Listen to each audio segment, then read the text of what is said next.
I'd like us to give a big warm welcome to Stout.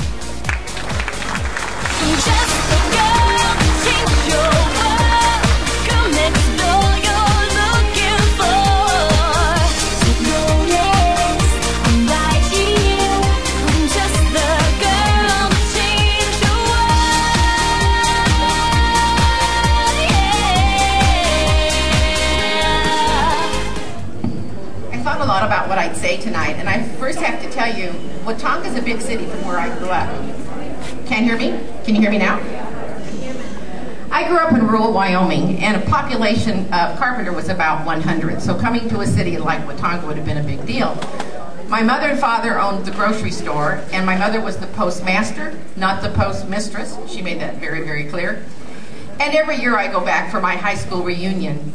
And I got to thinking, as I was looking at knowing who I would be speaking to tonight, I wanted to think about two different things. First of all, I will talk to you about the power of volunteering in a minute. Certainly, living in Seoul, Korea made me an American and made me a patriot. I did not know what it meant to be an American until I had lived with rats that chewed through my wall, and then I knew.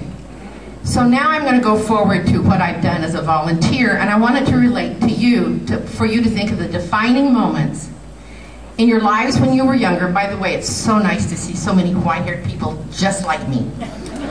Remembering back to when you weren't white-haired. Think of the music teachers, English teachers, friends, and people that said one thing to you that changed your life forever. All of you as volunteers are going to reach out and change the life of somebody that you may not realize you're doing it at the time, but you are. What I'm going to challenge you to do is to pay it forward the following way. Find 2 more people just like you to do what you're doing and expand your volunteering efforts, because the more you pay it forward, the more people's lives you touch, and the difference it's going to make for you.